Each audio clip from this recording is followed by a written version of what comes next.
నమస్కారం, be news కి స్వాగతం. నేను మీ మహంతి. ముందుగా నేటి ముఖ్యాంశాలు.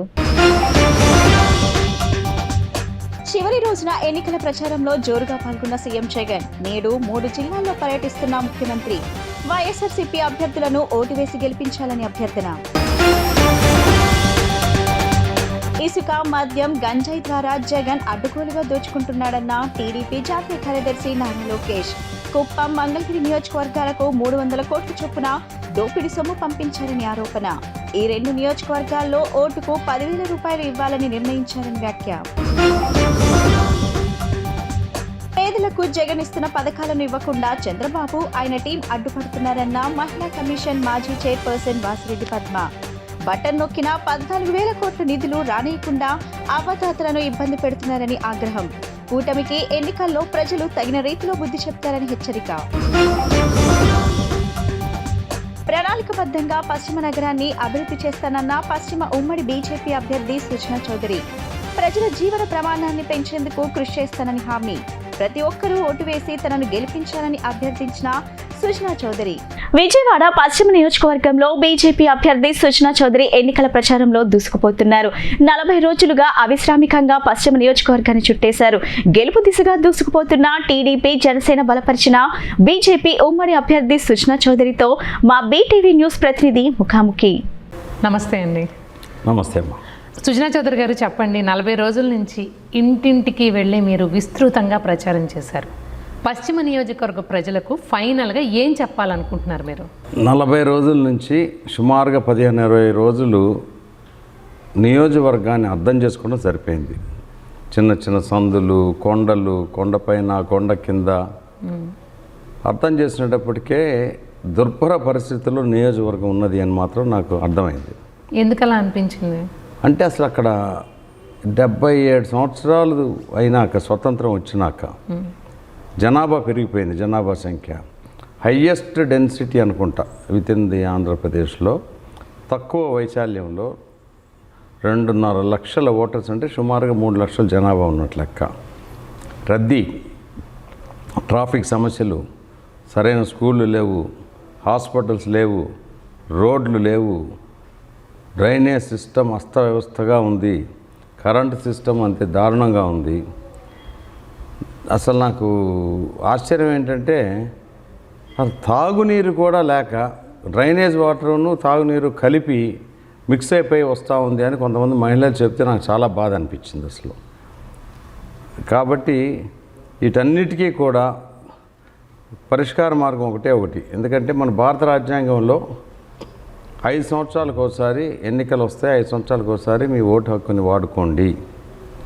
ఓటు హక్కు ద్వారా మీకు నచ్చిన నాయకుడికి తెచ్చుకోండి పరిపాలనకి అనేది కల్పించింది.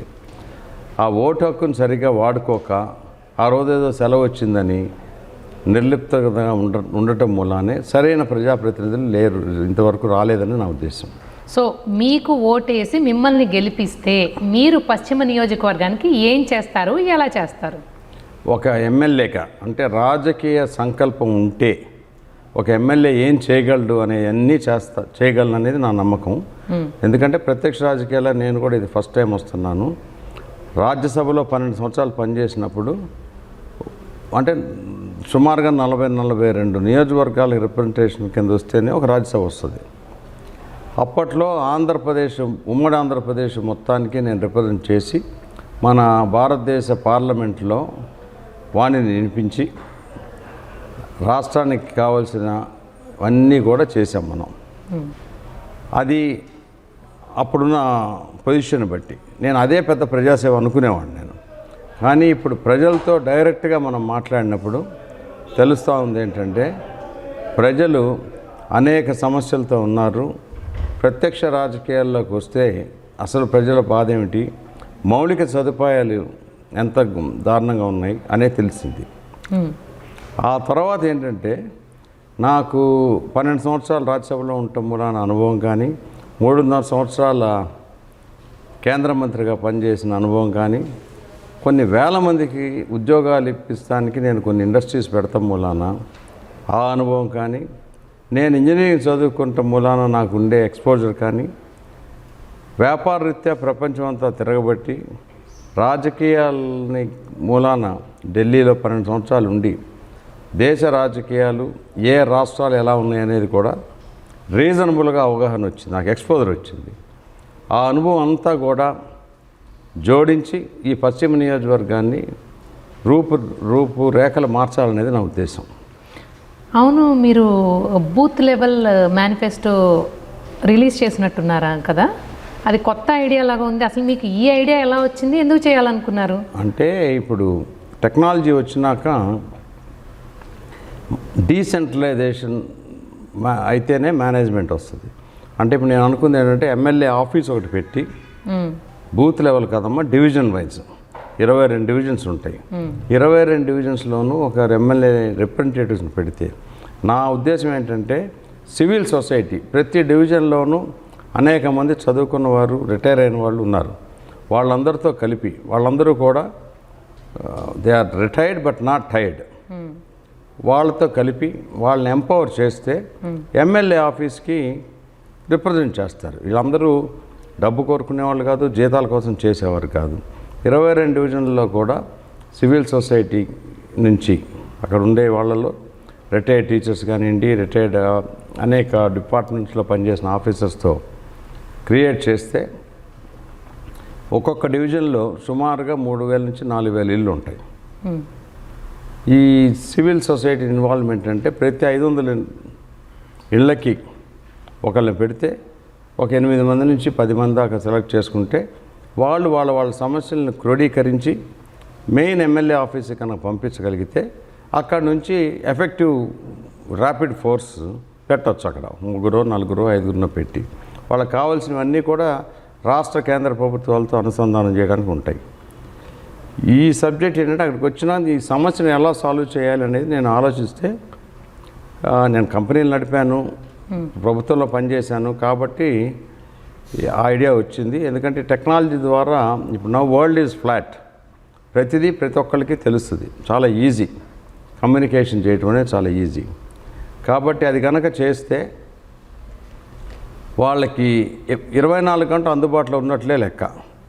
ఒక దగ్గర పోలీస్ ప్రాబ్లం రావచ్చు, థెఫ్ట్ రావచ్చు, కొంతమంది విద్యా అవకాశాల గురించి కౌన్సిలింగ్ అవసరం రావచ్చు, మెడికల్ ఎమర్జెన్సీ రావచ్చు. ముఖ్యంగా ఏంటంటే పశ్చిమ నియోజకవర్గంలో చాలా రోడ్లకి అంబులెన్స్ ఫ్రీగా కూడా వెళ్ళలేని పరిస్థితి. ఏదైనా మీరు ప్రతి డివిజన్కి ఆఫీస్ పెడతానంటున్నారా? ప్రతి డివిజన్కి ఆఫీస్ పెట్టి అక్కడ లోకల్గా చదువుకున్న వాళ్ళనే అందులో మెంబర్స్ చేస్తాం. వాళ్ళు కార్పొరేటర్ ద్వారా, కార్పొరేటర్ ఎవరైతే ఉంటారో కార్పొరేటర్ బాధ్యతలు నిర్వహిస్తున్నారు, అదేమో పొలిటికల్ సిస్టమ్. వీళ్ళు సివిల్ సొసైటీ నుంచి రిప్రజెంట్ చేస్తే ఎమ్మెల్యే దీని కింద కార్పొరేటర్కి చెప్తారు ఈ సమస్య. కార్పొరేటర్ పరిధిలోకి వచ్చేది ఎమ్మెల్యే, పరిధిలోకి వచ్చేది ఎమ్మెల్యేకి, కార్పొరేటర్ దగ్గర నుంచి మేయర్ ఉంటారు. ఆ సిస్టమ్ని చేసి ప్యారలల్గా క్వశ్చన్ అని కాదు, ఫాలోఅప్ చేసేవాళ్ళు, హ్యాండ్ హోల్డింగ్ చేసే సిస్టమ్ పెట్టాలి. పెడితే ఆటోమేటిక్గా పైనుండి త్వరితగతిగా చేయొచ్చు. ఫర్ ఎగ్జాంపుల్, అక్కడ మంచి హాస్పిటల్ లేదు, ఓవర్ నైట్ హాస్పిటల్ కట్టాలంటే మన వల్ల కాదు. కానీ ఒక చిన్న నర్సింగ్ హోము, మంచి నర్సింగ్ హోమ్లో 2-3 కట్టామనుకోండి, కడితే అక్కడ నుంచి ఎయిమ్స్ మంగళగిరికి కనుక మనం అనుసంధానం చేస్తే ప్రజల్ని 2-3 అంబులెన్స్లు పెడితే కంటి పేషెంట్స్ని తీసుకెళ్ళచ్చు. అది ఎవరైనా చెప్పాలి, వాళ్ళకి చెప్పి అక్కడ ఫోన్ చేసి చెప్పాలి. అలాగే విద్యా అవకాశాలు, పిల్లలు చదువుకుంటే తల్లిదండ్రులు ఇప్పటికీ పాపం అక్కడ రోజువారీ కూలీలు వాళ్ళు ఉన్నారు, వాళ్ళకి ఒక గైడెన్స్ ఇచ్చి కౌన్సిలింగ్ చేస్తే రైట్ టు ఎడ్యుకేషన్ అనే యాక్ట్ ఉంది మన దేశంలో. దాని కింద పెట్టి కొన్ని ఎన్జిఓస్ ద్వారా కార్పొరేట్ సోషల్ రెస్పాన్సిబిలిటీ డిశ్చార్జ్ చేసే దిశగా వీళ్ళందరికీ కూడా చదువు చెప్పించడానికి కానివ్వండి, తర్వాత స్కిల్ డెవలప్మెంట్ సెంటర్స్ పెట్టవచ్చు. అర్హతను బట్టి వాళ్ళకి ఉద్యోగ అవకాశాల, ఉపాధి అవకాశాల ఇప్పించడానికి దోహదపడతాయి ఈ ఆఫీసులు. అంటే మీరు ఈ ఆఫీస్ ద్వారా ఈ పనులన్నీ చేయిస్తారు మీరు ప్రజలకి? ఎస్, ఈ పనులన్నీ అంటే వాళ్ళకి ట్రైన్ చేయాలి, వాళ్ళకి పని సమస్య తెలియదు వాళ్ళకి. ఒక పాప కానీ బాబు కానీ 10th క్లాస్ 8th క్లాస్ నుంచి మనం ముందు నుంచి చూడాలి, కేజీ నుంచి 12th స్టాండర్డ్ వరకు అక్కడే మనం గైడ్ చేస్తే తర్వాత డిగ్రీకి వచ్చేస్తే వాళ్ళు చూసుకుంటారు. అట్లాగే ప్రెగ్నెంట్ ఉమెన్కి, కొండ మీద ప్రాంతం వాళ్ళకి మరీ ఘోరంగా డెలివరీస్ కూడా ప్రాబ్లంగా ఉంది. వాళ్ళకి ప్రాపర్గా అరేంజ్మెంట్ చేసి అవేర్నెస్ తీసుకురావాలి. డాక్టర్స్ని పంపించి ఎవ్రీ 9th month వరకు వాళ్ళకి మంత్లీ చెకింగ్స్ అన్నీ చేసి ఇక లాస్ట్ డెలివరీ టైం వచ్చేటప్పటికి ముందే ప్రోయాక్టివ్గా వాళ్ళని తీసుకొచ్చి నర్సింగ్ హోమ్లో పెట్టాలి. సో సింపుల్గా చెప్పాలంటే ఏ డివిజన్కి ఆ డివిజను వాళ్ళకి ఏ ప్రాబ్లమ్స్ ఉన్నా కానీ ఆఫీస్కి వస్తే మీరు గైడ్ చేస్తారు. ప్రాబ్లమ్స్ని అసెస్ చేస్తాం ముందు. This is a predict and prevent the problem. వాళ్ళకి ప్రాబ్లం వచ్చినాకంటే ప్రాబ్లం సొల్యూషన్. నేను చెప్పే మోడల్ ఏంటంటే వీల్ అసెస్ అండ్ ప్రెడిక్ట్.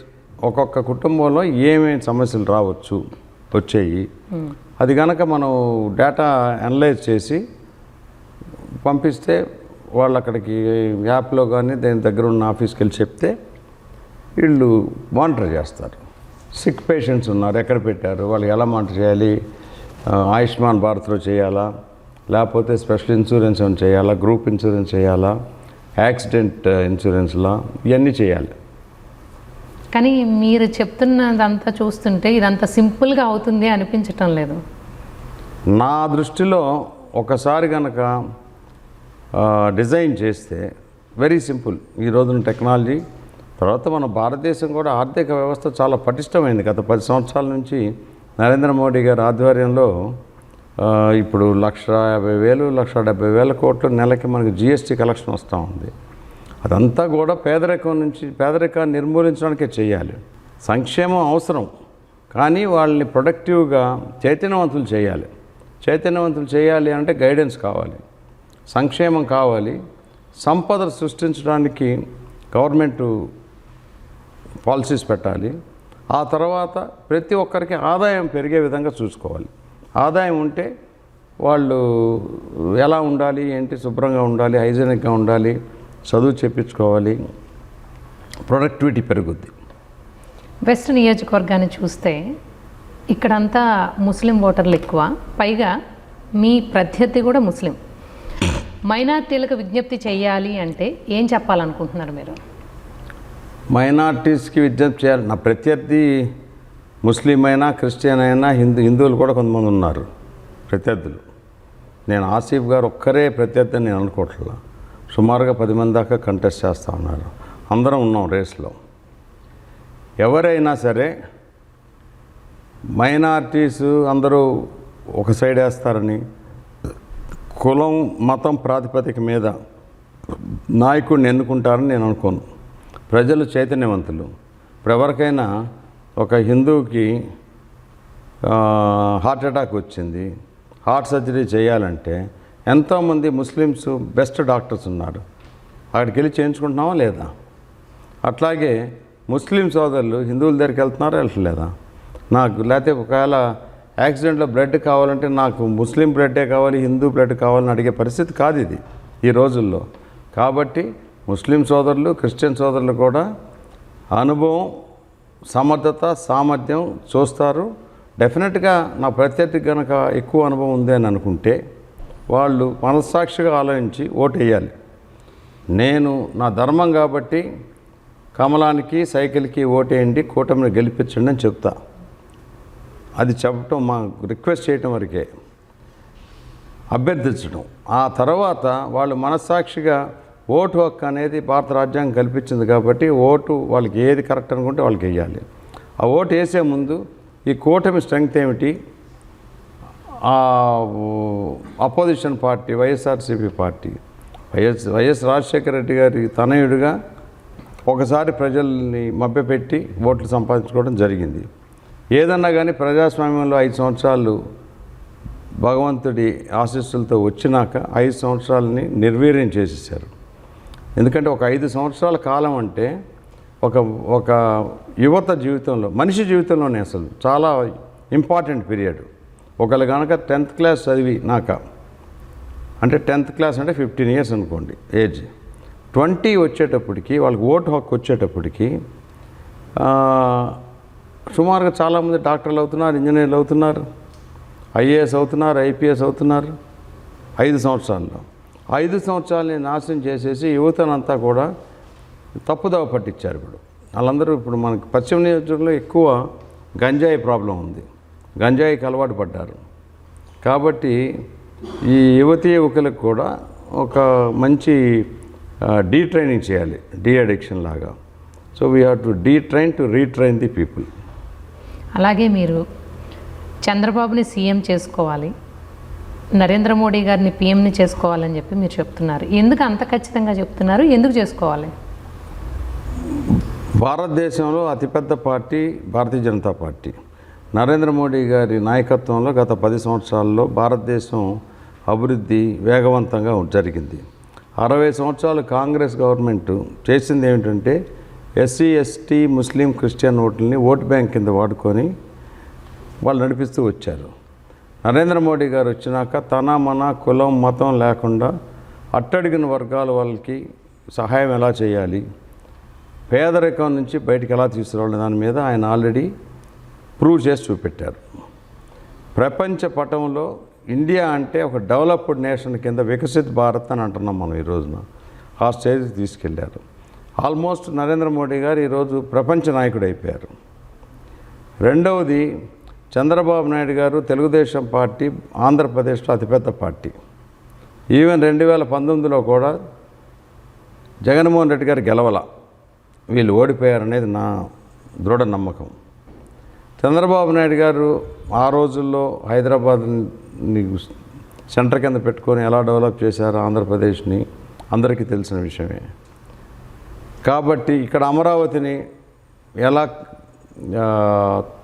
ప్రణాళిక వేశారో కూడా అందరికీ తెలిసింది. గ్రోత్ ఇంజిన్ అది, దాన్ని నాశనం చేశారు ఈయన జగన్మోహన్ రెడ్డి గారు. మూడవది, జనసేన పార్టీ పవన్ కళ్యాణ్ గారు డెఫినెట్గా ఆయన ఒక మానవతావాది. నిన్నే పశ్చిమ నియోజకవర్గం వచ్చి ఆయన మంచి సందేశం ఇచ్చారు ప్రజలందరికీ కూడా. ఈ కూటమిని కలపడానికి డెఫినెట్గా ఆయన పార్టీ తరపున డెఫినెట్గా త్యాగాలు చేసి కూటమిని ఏర్పరిచారు. ఆంధ్రప్రదేశ్ అభివృద్ధిని దృష్టిగా పెట్టుకొని, ఆంధ్రప్రదేశ్ ప్రజల్ని దృష్టిలో పెట్టుకొని ఆయన సపోర్ట్తో ఈసారి ఎన్డీఏ గవర్నమెంట్ డెఫినెట్గా ఇక్కడ వస్తుంది. ఢిల్లీలో ఎన్డీఏ గవర్నమెంట్ వస్తుంది. ఇక్కడ వస్తే చంద్రబాబు నాయుడు గారు వస్తుంది, ముఖ్యమంత్రి అవుతారు. మళ్ళీ కష్టం, అది ముళ్ళ కిరీటం ఇప్పుడు ఈ రోజు ఉన్న పరిస్థితి. ఎందుకంటే 10 లక్షల కోట్ల పైన అప్పు చేసి పెట్టారు వీళ్ళు. ఈ పరిస్థితుల్లో ఈ ఆంధ్రప్రదేశ్కి వేరే మార్గం లేదు మళ్ళీ ట్రాక్ మీద పెట్టాలంటే. Thank you so much for your time Sujana Chowdary గారు, and I wish you all the very best. మిమ్మల్ని ఎమ్మెల్యేగా చూడాలనుకుంటున్నాం తొందరలో. Thank you. Thank you. CM Jagan ఇవాళ 3 జిల్లాల్లో ఎన్నికల ప్రచారం నిర్వహించనున్నారు. పల్నాడు జిల్లా చిలకలూరుపేట కళామందిర్ సెంటర్లో జరిగే సభకు ఉదయం హాజరవుతారు. ఆ తర్వాత ఏలూరు జిల్లా కైకలూరు తాలూకా ఆఫీస్ సెంటర్లో మధ్యాహ్నం జరిగే సభలో పాల్గొంటారు. అనంతరం కాకినాడ జిల్లా పిఠాపురం నియోజకవర్గం ఉప్పాడ బస్టాండ్ సెంటర్లో జరిగే సభలో పాల్గొని వైసీపీ అభ్యర్థుల గెలుపు కోసం ఓట్లను అభ్యర్థించనున్నారు. ఇసుక, మద్యం, గంజాయి ద్వారా అడ్డగోలుగా దోచుకున్న జగన్ కుప్పం, మంగళగిరి నియోజకవర్గాలకు 300 కోట్ల చొప్పున దోపిడీ సొమ్ము పంపించారని మంగళగిరి నియోజకవర్గం ఉమ్మడి ఎమ్మెల్యే అభ్యర్థి నారా లోకేష్ సంచలన వ్యాఖ్యలు చేశారు. ఈ 2 నియోజకవర్గంలో ఓటుకు 10,000 రూపాయలు ఇవ్వాలని నిర్ణయించారని సమాచారం ఉందని తెలిపారు. టీడీపీ జాతీయ ప్రధాన కార్యదర్శి నారా లోకేష్ మంగళగిరి నియోజకవర్గం ఆత్మకూరులో రచ్చబండ కార్యక్రమం నిర్వహించారు. ఈ సందర్భంగా ఆయన ప్రసంగిస్తూ ఇసుక, మద్యం, గంజాయి ద్వారా అడ్డగోలుగా దోచుకున్న జగన్ కుప్పం, మంగళగిరి నియోజకవర్గాలకు 300 కోట్ల చొప్పున దోపిడీ సొమ్ము పంపించారని సంచలన వ్యాఖ్యలు చేశారు. ఈ 2 నియోజకవర్గాల్లో ఓటుకు 10,000 రూపాయలు ఇవ్వాలని నిర్ణయించారని సమాచారం ఉందని తెలిపారు. గత 5 ఏళ్లుగా ఒక్క ఓటర్ వద్ద నుంచి 1,00,000 రూపాయలు దోచుకున్న జగన్ ఇప్పుడు ఖర్చు చేస్తున్నది 10వ వంతే. ఆ డబ్బు మీదే తీసుకోండి, ఓటు మాత్రం నిరంతరం ప్రజల కోసం శ్రమిస్తున్నా మాకు వేయండి అని పిలుపునిచ్చారు. మంగళగిరికి కంపెనీలే వచ్చే అవకాశం లేదని ఎమ్మెల్యే ఆర్కే చెబుతున్నారు. నేను మంత్రిగా ఉండగా మంగళగిరి ఆటనగర్లో తెచ్చిన 5Care అనే సాఫ్ట్వేర్ కంపెనీలో ఈ రోజు 580 మంది పనిచేస్తున్నారు. అధికారంతో పాటు అభివృద్ధి చేయాలనే సంకల్పం కూడా ఉంటేనే ఇది సాధ్యమని చెప్పారు. మన గ్రామంలోకి జేసీబీని పంపించి ఎలా ఇల్లు కట్టేసారో మనందరం చూసాం. ఆనాడు అందరూ కోరిందంటే అభివృద్ధి కార్యక్రమం మీ వ్యతిరేకం కాదు, కానీ మాకు న్యాయం చేసిన తర్వాత మీరేమైనా చేయండి అన్నాం. కానీ రోడ్డు పని గంటేశారు. ఇక్కడనే నేను ప్రెస్ మీట్ పెట్టా. ఆ రోజు చెప్పా, ఆంధ్ర రాష్ట్రంలో సైకిల్ పోవాలి, సైకిల్ రావాలని. ఇప్పుడు అది కాస్త పాత అయిపోయింది. ఎక్కడికన్నా అందరూ అదే మారుతున్నారు. సో ఈ గ్రామ పవరే వేరబ్బా. ఐటీ కంపెనీలు తీసుకొస్తాను, మన యువకులకి ఉద్యోగాలు మంగళగిరిలోనే కల్పించే బాధ్యత మీ లోకేష్ తీసుకుంటారు. కలకట్ట కమలాసన్ వస్తే ఒక ప్రశ్న అడగండి. ఆయన మన అపర్ణ అపార్ట్మెంట్ల దగ్గరికి వెళ్ళి కంపెనీలు రావు అన్నాడు, చెప్పాడు ఆయన అడగండి. మళ్ళీ ఎలా పైకి వచ్చింది? 580 మంది, 80 మంది అక్కడ ఎలా పనిచేస్తున్నారు అని స్పష్టంగా అడగండి దయచేసి. మొదలదిగండి. Thank you. పేదలకు జగన్ ఇస్తున్న పథకాలను ఇవ్వకుండా చంద్రబాబు ఆయన టీం అడ్డుపడుతున్నారని, బటన్ నొక్కిన 14,000 కోట్ల నిధులు రాయనీయకుండా అవాతాతలను ఇబ్బంది పెడుతున్నారని మహిళా కమిషన్ చైర్పర్సన్ వాసిరెడ్డి పద్మ ఆరోపించారు. కూటమికి ఎన్నికల్లో ప్రజలు తగిన రీతిలో బుద్ధి చెప్తారని తెలిపారు. శుక్రవారం మేయర్ రాయన భాగ్యలక్ష్మి ఆధ్వర్యంలో పశ్చిమ వైసీపీ అభ్యర్థి ఆసిఫ్ కు మద్దతుగా మహిళలతో రోడ్ షో నిర్వహించారు. ఈ కార్యక్రమానికి ఏపీ మహిళా కమిషన్ మాజీ చైర్పర్సన్ వాసిరెడ్డి పద్మ హాజరయ్యారు. ఈ సందర్భంగా మాట్లాడుతూ పేదల పక్షాన జగన్ పోరాటం చేస్తున్నారని, పేదల మద్దతు జగన్కే ఉంటుందని, వైసీపీ అఖండమైన మెజార్టీతో గెలుపొందుతారని ధీమా వ్యక్తం చేశారు. అభ్యర్థి ఆసిఫ్ మాట్లాడుతూ ప్రజలు జగనన్నపై నమ్మకం పెట్టుకున్నారని, జగనన్న ప్రభుత్వం కావాలని కోరుకుంటున్నారని, వచ్చేది జగన్ ప్రభుత్వమే అని, కూటమికి ప్రజలు తగిన రీతిలో బుద్ధి చెబుతారని భరోసా వ్యక్తం చేశారు. మేయర్ భాగ్యలక్ష్మి మాట్లాడుతూ రాష్ట్రంలో వైసీపీ మళ్లీ ప్రభుత్వం ఏర్పాటు చేస్తుందని, అదేవిధంగా పశ్చిమలో ఆసిఫ్ అఖండ మెజార్టీతో గెలుస్తారని ధీమా వ్యక్తం చేశారు. ఈ కార్యక్రమంలో మహిళా కార్పొరేటర్లు, పెద్ద సంఖ్యలో మహిళలు, నాయకులు, కార్యకర్తలు పాల్గొన్నారు. పశ్చిమ నియోజకవర్గంలో మహిళా సాధికారత ర్యాలీని మేయర్ గారైన రాయన భాగ్యలక్ష్మి గారి ఆధ్వర్యంలో ఈ యొక్క ర్యాలీ నిర్వహించడం జరిగింది. చాలా బ్రహ్మాండంగా ఈ యొక్క ర్యాలీని మహిళలందరూ స్వచ్ఛందంగా పాల్గొని జగనన్నకి తోడుగా మేమున్నాం, జగనన్నకి మేము అందరం కాపాడుకుంటాం, జగనన్నకి మళ్ళీ ముఖ్యమంత్రి చేసుకుంటాం అని చెప్పేసి మహిళలందరూ నడుం బిగించి అడుగు వేసి ఆసిఫ్ అన్నని కూడా గెలిపించుకుంటాం అని చెప్పేసి వాళ్ళందరూ ఈ ర్యాలీలో పాల్గొనడం జరిగింది. మరి మనం చంద్రబాబు మాయ కూటమి చేస్తున్న కుటుంబాన్ని కావాలని చెప్పేసి సెంట్రల్తో అడ్డు పెట్టుకొని రావాల్సిన సంక్షేమాలన్నీ ఆపేస్తూ మహిళలకి ముఖ్యంగా ఇబ్బందులు పెడుతున్నారు. జగనన్న మహిళల కోసం మహిళా సాధికారత ప్రభుత్వాన్ని ఏర్పాటు చేసి అన్నిటిలోనూ మహిళలకి పెద్దపీట వేసిన ఏకైక ముఖ్యమంత్రి ఎవరున్నా అంటే వైఎస్ జగన్మోహన్ రెడ్డి గారు. ఈరోజు గమనిస్తున్నాం, అన్ని పథకాలు మహిళలకి, అనేక పథకాలు మహిళలకి ఇస్తున్నారు జగన్మోహన్. ఆసిఫ్ గారి ఆధ్వర్యంలో మహిళా సాధికారత ర్యాలీని నిర్వహించాం. మహిళలంటే జగన్మోహన్ రెడ్డి గారు, జగన్మోహన్ రెడ్డి గారు అంటే మహిళలు, అక్క చెల్లెమ్మలు అని ప్రేమతో పిలుచుకుంటూ 5 ఏళ్లుగా కంటికి రెప్పల మహిళలని, అవ్వాలని,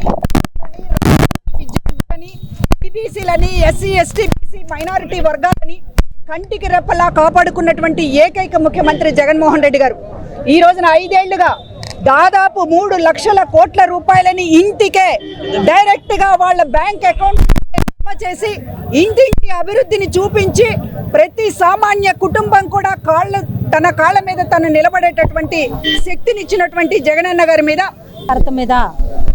ఏదైతే మన ఆంధ్రప్రదేశ్లోన ఈ ఎలక్షన్ సందర్భంగా పలు ఊళ్ళల్లోన కానీ జిల్లాల్లో కానీ మహిళల మీద జరుగుతున్న దాడుల్ని ఈరోజు ఖండించడానికి ఈరోజు ఈ ర్యాలీ అన్నది మహిళలందరం మా పశ్చిమ నియోజకవర్గంలో విజయవాడ నగరం వ్యాప్తంగా ఉన్న మహిళలందరితోని మేము ర్యాలీ తీయడం జరిగింది.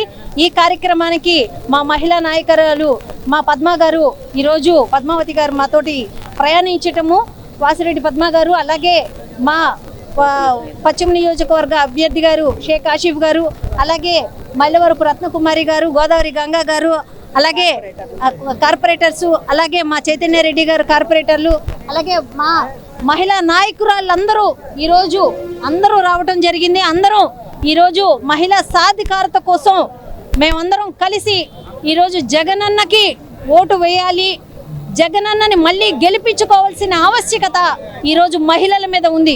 ప్రణాళికబద్ధంగా పశ్చిమ నగరాన్ని అభివృద్ధి చేసి ప్రజల జీవన ప్రమాణాన్ని పెంచేందుకు కృషి చేస్తానని పశ్చిమ కూటమి అభ్యర్థి సుజనా చౌదరి పశ్చిమ ప్రజలకు హామీ ఇచ్చారు. ప్రతి ఒక్కరూ ఓటు వేసి తనను గెలిపించాలని అభ్యర్థించారు. శుక్రవారం కూటమి అభ్యర్థి సుజనా చౌదరి విజయం సాధించాలని తాళ్లాయిపాలెం శైవక్షేత్రం పీఠాధిపతి శివస్వామి ఆధ్వర్యంలో ఇంద్రకీలాద్రి గిరి ప్రదక్షిణ కార్యక్రమం జరిగింది. విజయవాడ పశ్చిమ నియోజకవర్గం బీజేపీ అభ్యర్థి సుజనా చౌదరి విజయం సాధించాలని తాళ్లాయిపాలెం శ్రీ శైవక్షేత్రం శివస్వామీజీ ఇంద్రకీలాద్రి ఆలయం చుట్టూ గిరి ప్రదక్షిణ చేశారు. గిరి ప్రదక్షిణలో సుష్మా చౌదరి కూడా పాల్గొన్నారు. అటు కేంద్రంలో ఇటు ఏపీలో ఎన్డీఏ కూటమి అధికారంలోకి రావాలంటూ శివస్వామీజీని ఆకాంక్షించారు. ఈ కార్యక్రమంలో సుష్మా చౌదరి హాజరై శివస్వామిని సత్కరించారు. స్వామి ఆశీస్సులు తీసుకున్నారు. ఈ సందర్భంగా మాట్లాడుతూ పశ్చిమ నగరాన్ని అభివృద్ధి కోసం ప్రణాళికబద్ధంగా కృషి చేస్తానని, ఎన్నికల్లో ప్రతి ఒక్కరూ తమ ఓటు హక్కును వినియోగించుకోవాలని, కమలం గుర్తుకు సైకిల్ గుర్తుకు ఓటు వేసి కూటమి అభ్యర్థులను గెలిపించాలని కోరారు. ఈ కార్యక్రమంలో పెద్ద సంఖ్యలో భక్తులు పాల్గొన్నారు.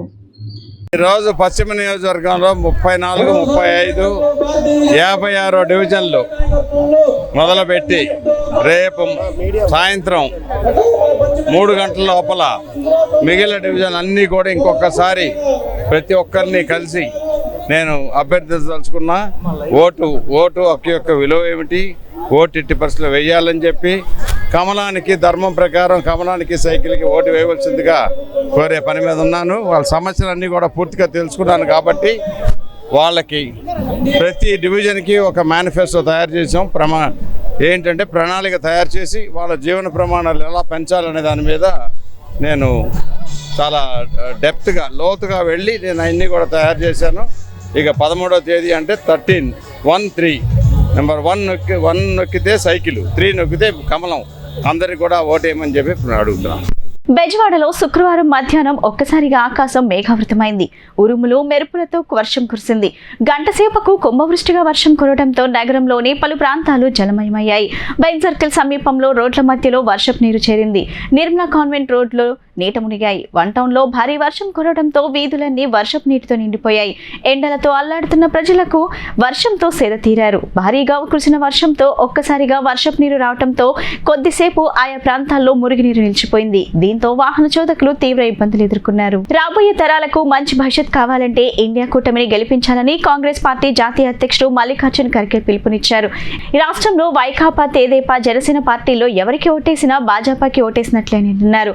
దేశాన్ని, రాష్ట్రాన్ని రక్షించే కాంగ్రెస్ కు ఓటేసి ఇండియా కూటమిని గెలిపించాలని కోరారు. విజయవాడ నగరంలో జింకానా గ్రౌండ్స్ లో ఇండియా కూటమి ఎంపీ, ఎమ్మెల్యే అభ్యర్థులను గెలిపించాలని కోరుతూ బహిరంగ సభ నిర్వహించారు. ఈ కార్యక్రమంలో ముఖ్య అతిథిగా పాల్గొన్న ఖర్గే మాట్లాడుతూ రాష్ట్రంలో వైకాపా, తెదేపా, జనసేన పార్టీల్లో ఎవరికి ఓటేసినా భాజపాకి ఓటేసినట్లేనని అన్నారు. దేశాన్ని, రాష్ట్రాన్ని రక్షించే కాంగ్రెస్ కు ఓటేసి ఇండియా కూటమిని గెలిపించాలని కోరారు. ఈ సభకు ఇండియా కూటమి పార్టీలైన సిపిఎం, సిపిఐ, ఆప్, జేడీయూ తదితర నేతలు తరలివచ్చారు. ఎన్టీఆర్, కృష్ణా జిల్లాలో ఇండియా కూటమి తరపున పోటీ చేస్తున్న అభ్యర్థులను ఖర్గే పరిచయం చేసుకున్నారు. అనంతరం సంయుక్త కిసాన్ మోర్చా రాష్ట్ర కన్వీనర్ వడ్డే శోభనాధీశ్వరరావు మాట్లాడుతూ ఇటీవల ఏపీకి వచ్చిన భాజపా నేతలు వికసిత్ ఏపీ అంటున్నారు. ఏపీ అభివృద్ధి చెందాలంటే ఉద్యోగాలు రావాలి, ప్రజల ఆదాయం పెరగాలి, అన్ని జిల్లాలు అభివృద్ధి చెందాలి. ఇవన్నీ జరగాలంటే ఏపీకి ప్రత్యేక హోదా రావాలి. మోడీ ఏపీకి ప్రత్యేక హోదా ఇచ్చి ప్రోత్సాహాలు ఇస్తే రాష్ట్రం అభివృద్ధి చెందుతుంది. చంద్రబాబు ప్రకటించిన మేనిఫెస్టోలో ప్రత్యేక హోదా, ఉమ్మడి ఆస్తుల ప్రస్తావనే లేదని ఆగ్రహం వ్యక్తం చేశారు. 2014లో పొత్తు ఉండి ఏం సాధించారని వడ్డే ప్రశ్నించారు. चुनावी भाषण सिर्फ विजयवाड़ा के लिए नहीं है, ये सारे देश के लोगों को एक संदेश पहुंचाने के लिए हम सब मिलकर लड़ रहे हैं. और किसके खिलाफ लड़ रहे हैं? जो आदमी, जो प्राइम मिनिस्टर हमेशा लोगों को झूठी बातें बोलता है. అధికారులను పంపి తన ఇంటిలో తనిఖీలు చేయించి తన ఇమేజ్ ను దెబ్బతీయాలని వైఎస్ఆర్ కాంగ్రెస్ పార్టీ నాయకుడు జగన్ ప్రయత్నిస్తున్నారని టీడీపీ నాయకులు ఎంఎస్ బేగ్ ఆరోపించారు. కుట్రపూరిత రాజకీయాలు చేసినా తాను బెదిరేదే లేదని వెల్లడించారు. శుక్రవారం ఎన్నికల అధికారులు ఎంఎస్ బేగ్ ఇంటిని తనిఖీలు చేసిన సందర్భంగా ఆయన మీడియా సమావేశం నిర్వహించారు. ఈ సమావేశంలో ఆయన మాట్లాడుతూ వైసీపీ తనపై కుట్రపూరిత రాజకీయాలు చేస్తుందని ఆరోపించారు. తనను, తన మద్దతుదారులను భయపెట్టి చర్యలకు తెరతీస్తుందని, తాను టీడీపీలో నాయకునిగా ఉన్నందువల్లే తనపై కుట్రలు చేస్తున్నారని ఆరోపించారు. నోట్ల కట్టలు ఉన్నాయని వచ్చిన అధికారులకు తనిఖీల్లో తన వద్ద డబ్బు దొరకడంతో తిరిగి వెళ్లిపోయారని వివరించారు. అధికారులు పంపి భయపెట్టాలని వైసీపీ నాయకులు చూస్తున్నారని, తాను తాటాకు చప్పులకు భయపడనని తెలిపారు.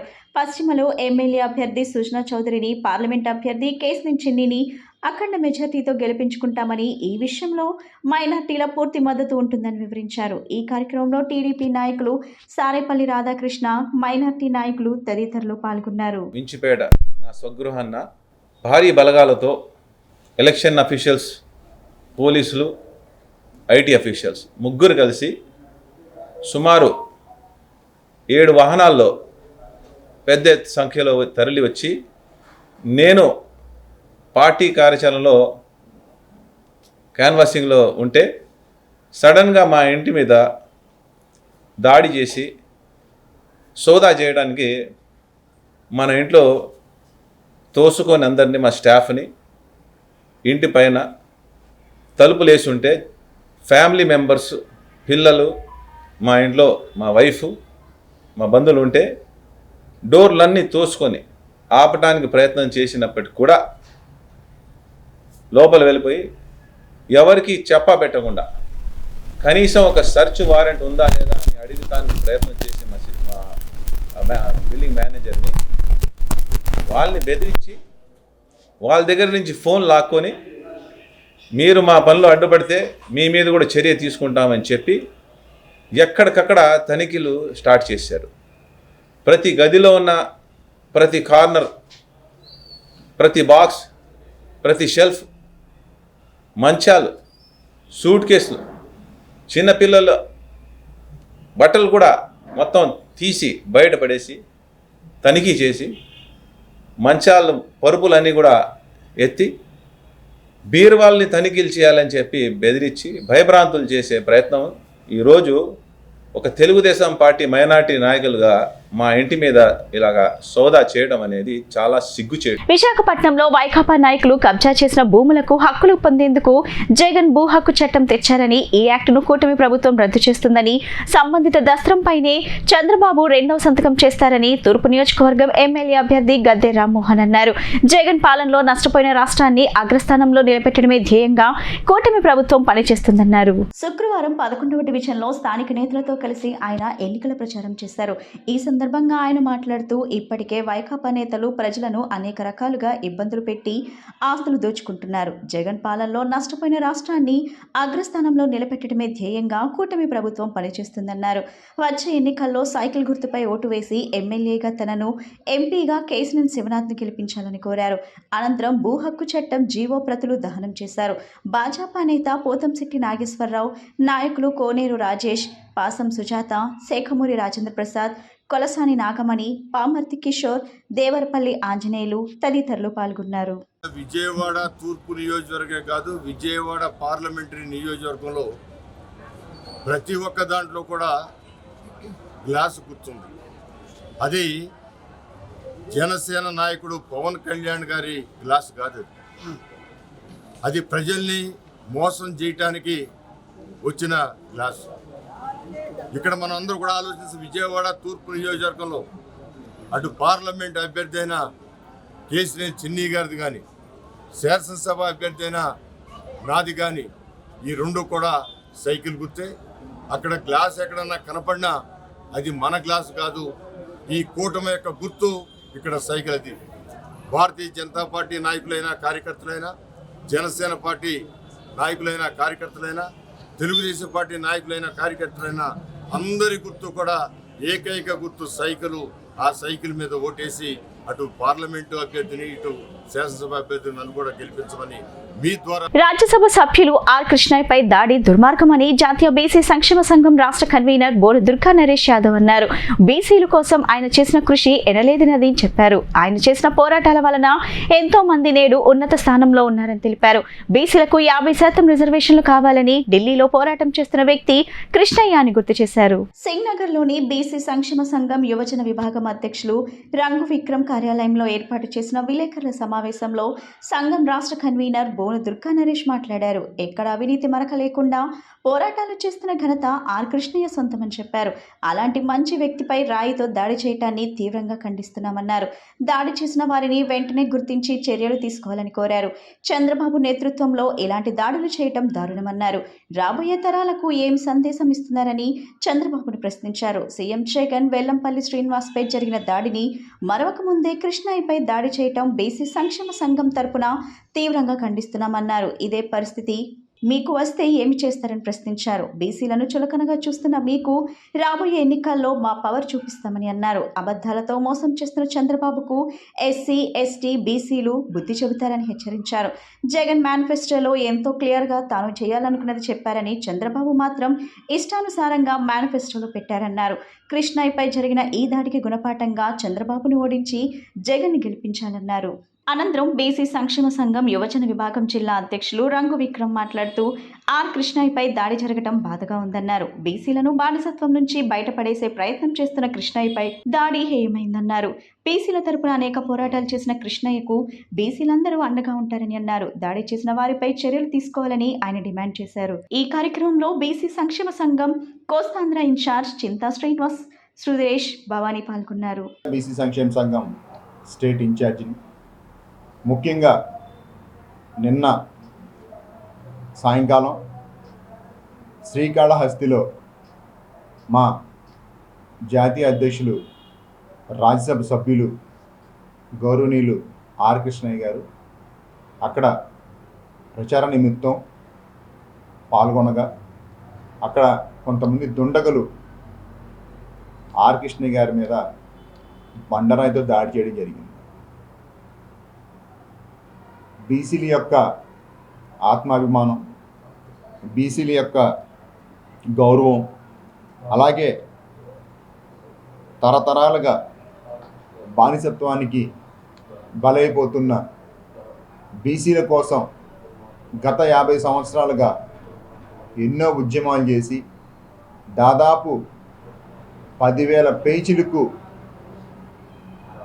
ఉద్యమాలు చేసి గవర్నమెంట్తో పోరాడి టీడీపీ, జనసేన, బీజేపీ ముగ్గురు కలిసి పేదల పక్షాన ఉన్న జగన్మోహన్ రెడ్డిని ఓడించడానికి కుట్రలు పన్నుతున్నారని బీసీ సంఘం నాయకులు లాకా వెంకలరావు ఎద్దేవా చేశారు. కూటమి మోసపూరితమైన మేనిఫెస్టోను ప్రజలు నమ్మే పరిస్థితిలో లేరని స్పష్టం చేశారు.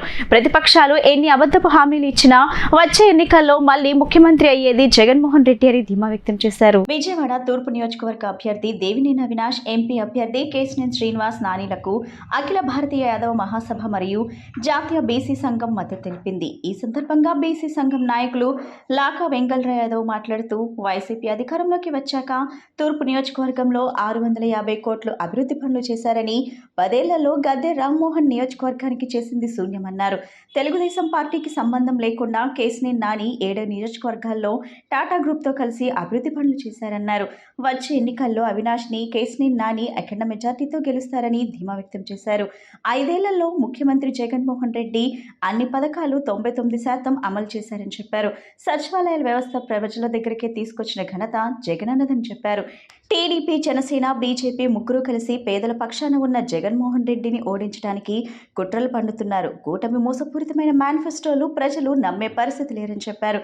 ఈ కార్యక్రమంలో కొలుసు మోహన్ కృష్ణ యాదవ్ మరియు యాదవ సంఘ నాయకులు పాల్గొన్నారు. డాక్టర్ లాకా వెంకలరావు యాదవ్, జాతీయ బీసీ సంక్షేమ సంఘం రాష్ట్ర అధ్యక్షుడిని, అట్లాగే అఖిల భారతీయ యాదవ మహాసభ రాష్ట్ర అధ్యక్షుడిని, అలాగే నా పక్కన కొలుసు మోహన్ గారు, వైఎస్ఆర్ కాంగ్రెస్ పార్టీ రాష్ట్ర కార్యదర్శి, అట్లాగే బొడ్డు అప్పలనాయుడు గారు, వైఎస్ఆర్ కాంగ్రెస్ పార్టీ రాష్ట్ర సంయుక్త కార్యదర్శి, అవినాష్ గారు.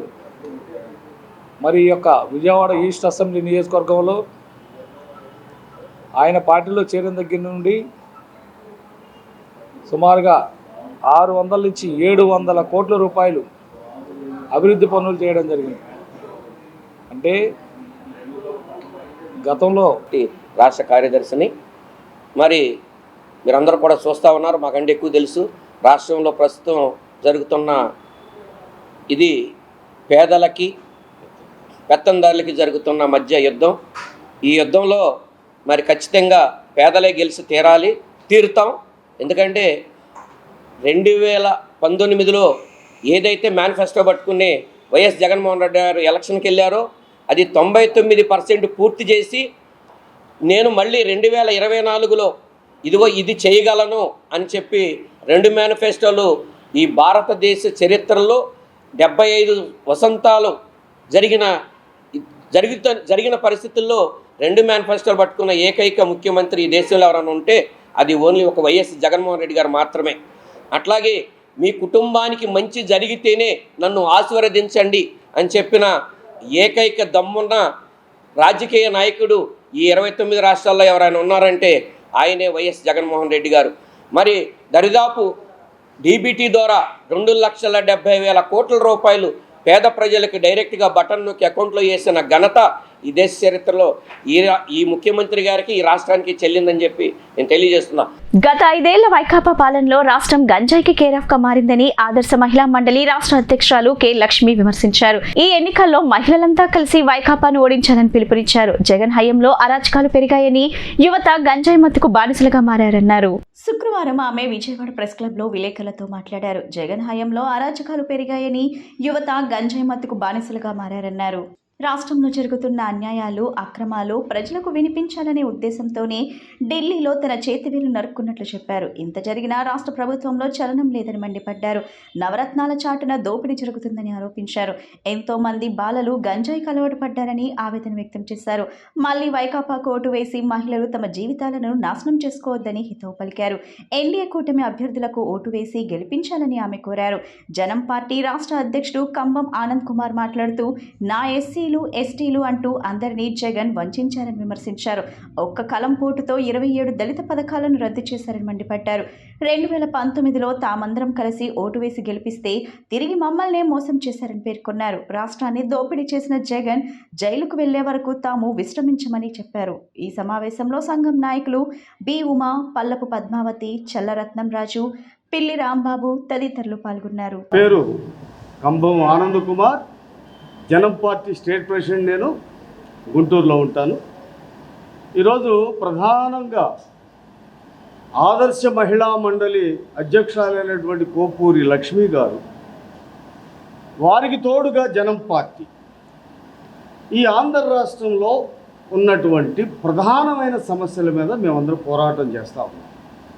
ప్రధానంగా జనం పార్టీ గత 4 సంవత్సరాలుగా వైఎస్ జగన్మోహన్ రెడ్డి అనేటువంటి వ్యక్తి మా మాలపల్లెల్లో, మాదిగపల్లెల్లో, ఎరుకల, యానాది, లంబాడి, చెంచుగూడెల్లో ఇంటింటికి తిరిగి ముద్దులు పెట్టి ముద్దలు తిని, నేను మీ మేనల్లుడిని, మీ మాలామాదిగలంతా నా మేనమామలని చెప్పి మమ్మల్ని మోసం చేసి భ్రమలకు గురి చేసి అత్యంత భారీ మెజారిటీ 151-22 తీసుకొని ముఖ్యమంత్రి గద్దెనెక్కిన మరుక్షణం నిర్దాక్షిణంగా ఒక కలంపోటుతోటి మా ఎస్సీ, ఎస్టీ, బీసీ, మైనారిటీ కార్పొరేషన్లు రద్దు చేసి మాకు ఆధారంగా ఉన్నటువంటి ఆర్థిక స్వావలంబనాన్ని ఇచ్చేటువంటి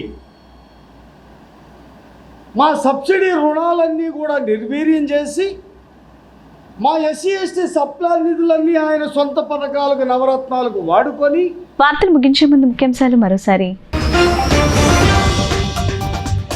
చివరి రోజున ఎన్నికల ప్రచారంలో జోరుగా పాల్గొన్న సీఎం జగన్. నేడు 3 జిల్లాల్లో పర్యటిస్తున్న ముఖ్యమంత్రి. వైఎస్ఆర్సీపీ అభ్యర్థులను ఓటు వేసి గెలిపించాలని అభ్యర్థన. ఇసుక, మద్యం, గంజాయి ద్వారా జగన్ అడ్డుగోలుగా దోచుకుంటున్నాడన్న టీడీపీ జాతీయ కార్యదర్శి నారా లోకేష్. కుప్పం, మంగళగిరి నియోజకవర్గాలకు 300 కోట్ల చొప్పున దోపిడీ సొమ్ము పంపించారని ఆరోపణ. ఈ 2 నియోజకవర్గాల్లో ఓటుకు 10,000 రూపాయలు ఇవ్వాలని నిర్ణయించారని వ్యాఖ్య. పేదలకు జగన్ ఇస్తున్న పథకాలను ఇవ్వకుండా చంద్రబాబు, ఆయన టీం అడ్డుపడుతున్నారన్న మహిళా కమిషన్ మాజీ చైర్పర్సన్ వాసిరెడ్డి పద్మ. బటన్ నొక్కిన 14,000 కోట్ల నిధులు రానియకుండా అవ్వదాతలను ఇబ్బంది పెడుతున్నారని ఆగ్రహం. కూటమికి ఎన్నికల్లో ప్రజలు తగిన రీతిలో బుద్ధి చెప్తారని హెచ్చరిక. ప్రణాళికబద్ధంగా పశ్చిమ నగరాన్ని అభివృద్ధి చేస్తానన్న పశ్చిమ ఉమ్మడి బీజేపీ అభ్యర్థి సుజనా చౌదరి. ప్రజల జీవన ప్రమాణాన్ని పెంచేందుకు కృషి చేస్తానని హామీ. ప్రతి ఒక్కరూ ఓటు వేసి తనను గెలిపించాలని అభ్యర్థించిన సుజనా చౌదరి. ఈ బులెటిన్ ఇంతటితో సమాప్తం. తిరిగి మరో బులెటిన్ కలుద్దాం. నమస్కారం.